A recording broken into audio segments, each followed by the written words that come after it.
Hello, and welcome to week 7 of our MAT081 summer course. Congratulations, you have completed all 11 units of the course. So definitely give yourself a pat on the back. You should feel amazing and accomplished at this point. In this video, I just want to give you an overview of the remaining assignments in the course. We have exam 2 coming up this week, and then the following week we have our exit exam. So during this coming week, what your focus is going to be is to take exam 2 and then to begin reviewing for the exit exam, which you're going to take during week 8, which is the week of July 17th. All right, let's take a look at what's coming up for week 7. So what you want to do now that you are at the week 7 overview page, again, thank you for always following the routine and coming to the overview page at the beginning of every week.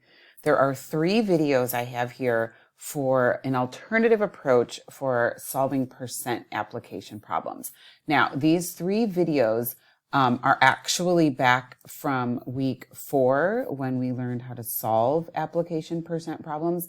So if you go back and look at week 4 of our course, you'll notice I had a page dedicated to an alternative method for solving percent application problems. So when you were working in your more assignments and you were watching the media lesson videos for the percentage unit, I believe that was unit 8, you were given certain strategies for how to solve percent application problems. And those were wonderful strategies. However, I wanted to present you with some alternative strategies because we all have different learning styles and these strategies might also appeal to you. So I have 3 videos, finding the amount when you're given the percent and the whole, finding the percent when you're given the amount and the whole, and then finding the whole if you are given the percent and the amount. So as you can see, there's always 3 parts to a percentage application problem: the amount, the whole, and the percent. And so all of these videos demonstrate how to find one of those 3 missing pieces. All right, so let's go back to our current week.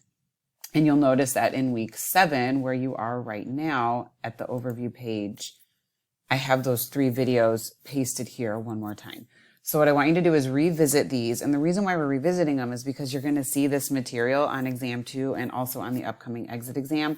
So it's definitely something that you want to do to review how to solve percentage application problems. Okay, and then after you watch these 3 videos and you take notes, you're going to watch the 4th video, which just gives you a general overview of the week and what to expect. So the 4th video is actually what you're watching right now.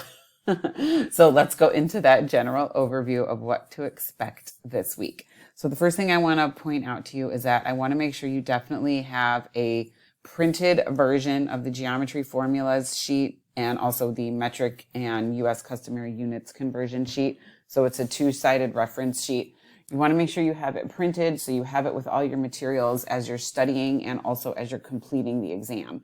You want to have that right next to you because you're not going to be able to open it on your computer when you're completing the exam. Because of Respondus Lockdown Browser, you can't open any other applications. So what I want to make sure, if you haven't done this already, is that you print out a copy of this PDF. So the first page has all of your conversion factors and the second page has all your geometry formulas. So you definitely want to make sure that you have a printed version of that with your materials. So then this week by Wednesday night, you want to complete exam 2. Exam 2 is the same as exam 1. When I say the same, I mean the format. There's 30 multiple choice questions followed by 10 free response questions where you will actually type in your answers using the Canvas equation editor. And again, it's extremely important that you also upload your written work at the end of your exam session. Because that's how you're going to show all your mathematical thinking on your written work. And when I go back and grade your exam, I can look at your mathematical thinking that you've written down on your paper and I can follow your solving processes and I can see how you got to your final answer. So it's just a wonderful way to display your work and it also helps you think through the problems and it makes you a better problem solver. So make sure you're uploading your written work for exam 2 as soon as you're done taking the exam. Okay, after you take exam 2, you want to focus on reviewing for the exit exam. So I'm going to go back into the modules and show you where the review guide is for the exit exam. So if you scroll down in the modules to week 7, that's where we are right now, you'll notice I have a PDF of an exit exam review guide. So again, I highly recommend you print that out so you have a blank copy. When I say blank, I mean the space is there for you to work out the problems. I highly recommend you print this out and you solve the problems. You can also open it on your iPad and solve it, electronically with your Apple Pencil, either way, or you can just look at it on your computer and number a blank piece of paper, number each problem and solve it on your own sheet of paper. Either way, however you choose to do it, I highly recommend that you're working these problems out by hand, using a pencil and solving the problems instead of just looking at them and saying, oh, I know how to do that problem. Work it out on paper, because that practice is really going to help you be successful on the exit exam. So this is the review guide for the exit exam. So again, you want to have print 2 copies of it. Do it as many times as you want. And then I have 2 versions of the answer key for you. This first version is literally just the answers. So as you're working on the problems, you can check this guide to see if your answer was correct. And then the next version of the answer key is my handwritten solutions. So let's say you check your answers and you realize you got an answer incorrect and you're not sure why. You can go and look at my worked out solutions, and then you can see my step-by-step process for solving the problems on the exit exam review guide. And then you can compare your work. I don't know why it's taking so long to load. Let's see if I can open it up this way for you so you can get a better look at it.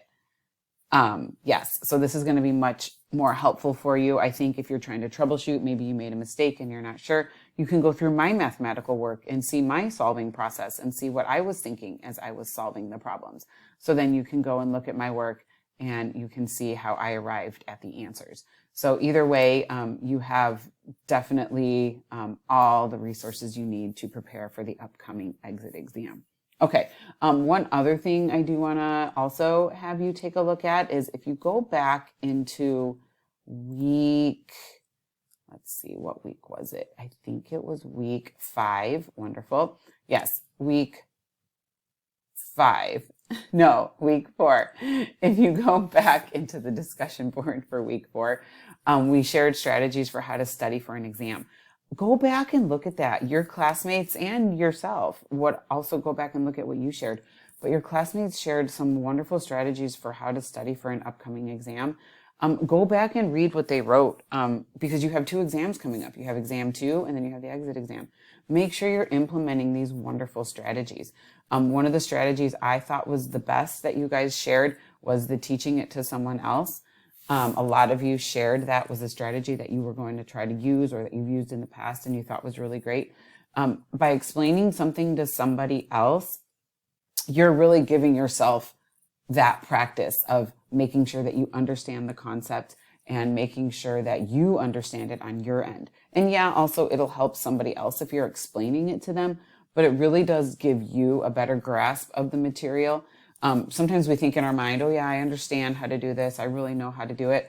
But then we don't generate all the steps in our mind. And explaining a concept to an outsider or somebody else, it really forces us to identify whether or not we truly understand something. And it helps us improve our reasoning skills. You could explain it to somebody in your family. You could explain it to a friend. You could explain it to your boyfriend, your girlfriend. If you don't have a live person who's willing to listen to you, explain it to your dog, explain it to a stuffed animal, explain it to a plant. It doesn't matter. Just pretend as if you're explaining it to somebody, because really, ultimately, it's for you to make sure that you have a good conceptual understanding. And if someone else benefits from it, great, but we really want you to get a better grasp. And if you can walk yourself through a problem from beginning to end verbally, if you can explain it, you understand it. If you stumble along the way, it's okay. It just tells you that you need to practice it more and then try again and go through that solving process and verbally explain it. That way you'll know if you really understand how to do it. So I highly recommend you try that. There's a quote that I really like that I'm going to share with you guys. Let me just see if I can get this for you. Okay, here is the quote. It is from good old Albert Einstein. But he said, if you can't explain it simply, you don't understand it well enough. So if you can't verbalize in simple terms how to solve a certain problem to somebody else, It's not bad. It just means that you need some more practice with it. And then once you get to the point where you can explain it to somebody else so they can understand it, then you know you understand it. So I want you to own that. I want you to own that knowledge for yourself, because then nobody can ever take it away from you. Okay, so now what I want to focus our attention on is the problem, the secret problem that you're going to solve this week. So I'm going to open up the slide that has the secret problem. So again, you should have watched 3 videos on alternative methods for solving percentage application problems. And now here is the secret problem for you to solve. So you can pause the video at this point or take a screenshot so you have it, and then you can do this in your notes and post to the discussion board. So Jill went to an orchard to pick apples over fall break. When she got home, she noticed 12% of the apples in her basket had bruises. There's nothing more than I hate than a bruised apple. So 12% of the apples in her basket had bruises. The other 66 apples in her basket were in perfect condition. Now, based on that information, I want you to find the total number of apples in her basket. So remember, you watched 3 videos. You watched a video on how to find the whole, you watched a video on how to find the amount, and you watched a video on how to find the percent. So down here in the blue box, you're going to answer 3 questions. 1, are you looking for the whole, the amount, or the percent? So basically, think about those 3 videos you watched. Which missing piece are you trying to find here? The whole, the amount, or the percent? So answer that.